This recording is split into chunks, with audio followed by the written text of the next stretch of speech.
जय श्री राधे, जय श्री कृष्णा। आप सभी का श्री ज्योतिष केंद्र में हार्दिक स्वागत है। आइए आज आपको बताते हैं निर्जला एकादशी किस दिन पड़ रही है।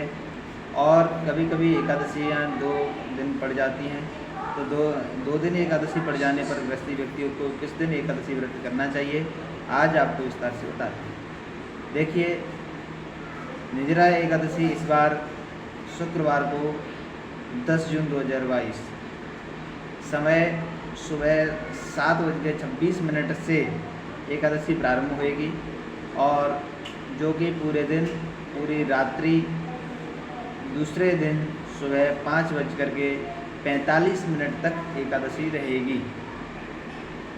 और इसके पश्चात 11 तारीख को सुबह 5:45 से द्वादशी प्रारंभ हो जाएगी, जो कि द्वादशी रात्रि के 3:23 तक रहेगी।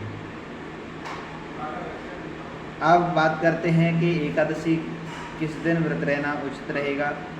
तो देखिए, एकादशी 2 दिन पड़ जाती है कभी कभी, क्योंकि स्मार्त, निम्बार्क, वैष्णव ये एकादशियाँ पड़ जाती हैं। तो सर्वप्रथम जो स्मार्त एकादशी पड़ती है, तो स्मार्त में किन किन व्यक्तियों को एकादशी व्रत रहना चाहिए। तो स्मार्त में व्रत रहने वाले व्यक्तियों का नाम आप देखिए, बताएं। जो शिव जी के उपासक हैं, देवी के उपासक हैं, जो स्मार्त संप्रदाय से दीक्षित हैं, स्मार्त संप्रदाय से दीक्षा लिए हुए हैं, तो स्मार्त संप्रदाय वाले प्रथम एकादशी व्रत रहते हैं। अब निम्बार्क, वैष्णव जो कि उदया तिथि को श्रेष्ठ मानते हैं, कोई भी त्यौहार होता है या एकादशी होती है तो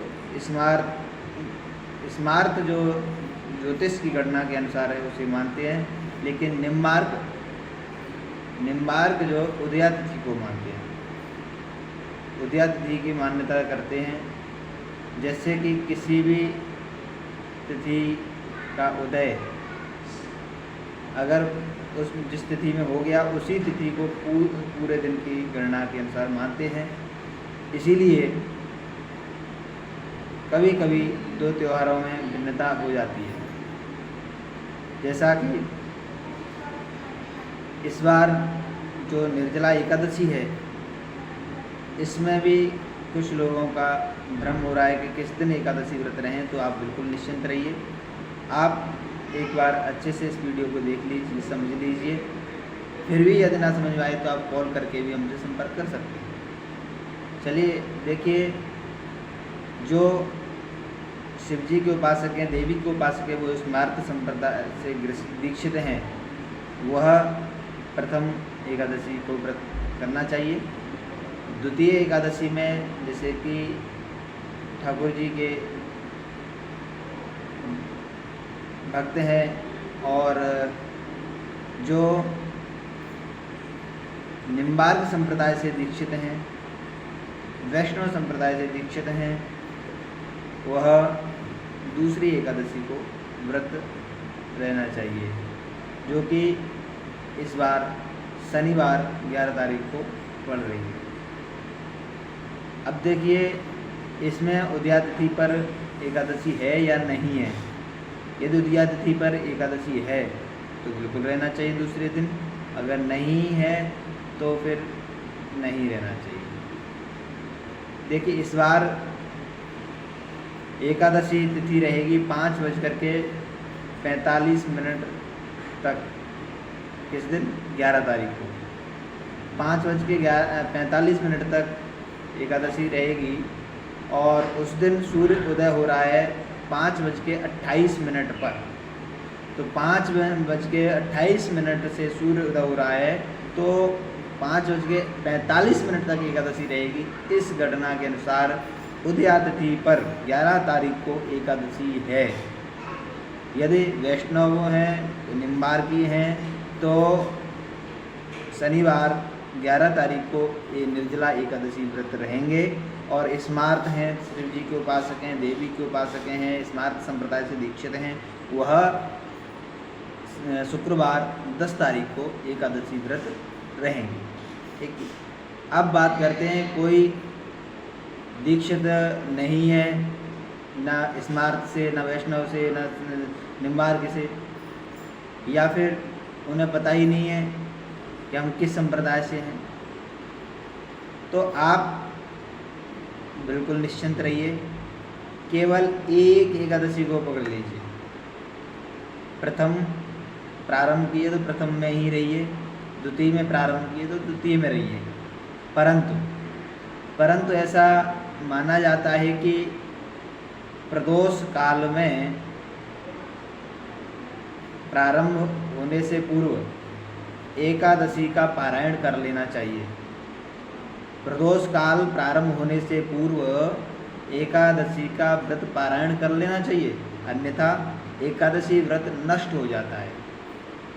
जैसे प्रदोष द्वादशी तिथि समाप्त होने के तुरंत पश्चात प्रदोष लग जाता है, त्रयोदशी तिथि प्रारंभ होने पर प्रदोष लग जाता है।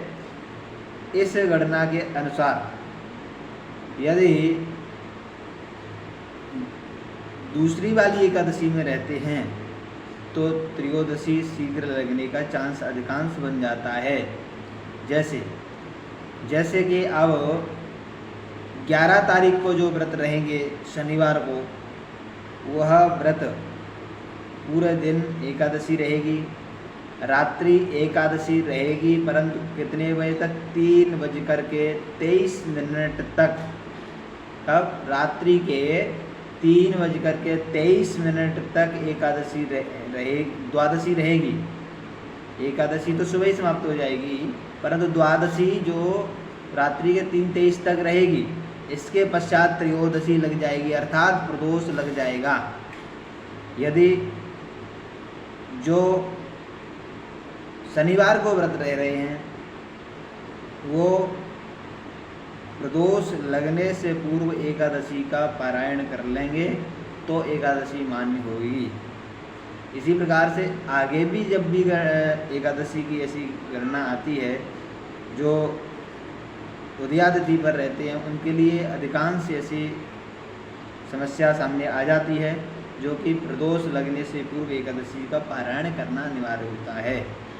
अब जैसे कि इसमें रात्रि में 3:23 पे प्रदोष लग रहा है, ऐसे कई बार रात्रि 12 बजे भी लग जाता है, रात्रि 10 बजे भी लग जाता है, रात्रि 1 बजे लग जाता है। तो ऐसी स्थिति में इस समय क्या करें, कैसे व्रत को पारायण करें? तो इसमें आप सोते समय तुलसी दल अपने मुख में डाल लें और ठाकुर जी को अर्पित करके, ठाकुर जी को समर्पित करके अपने पारायण को कर सकते हैं। अन्यथा पारायण नहीं करते हैं तो एकादशी व्रत प्रदोष में नष्ट हो जाता है। ठीक है, आप अच्छे से समझ पा रहे होंगे। अन्यथा यदि समझ में नहीं आ पा रहा है तो फिर भी आप कॉल करके हमसे संपर्क कर सकते हैं, बात कर सकते हैं। और यदि कोई कुंडली से जानकारी चाहते हैं, कुंडली परामर्श चाहते हैं, तो आप हमारे श्री ज्योतिष केंद्र वृंदावन में संपर्क कर सकते हैं। जय जय श्री राधे, जय श्री कृष्ण।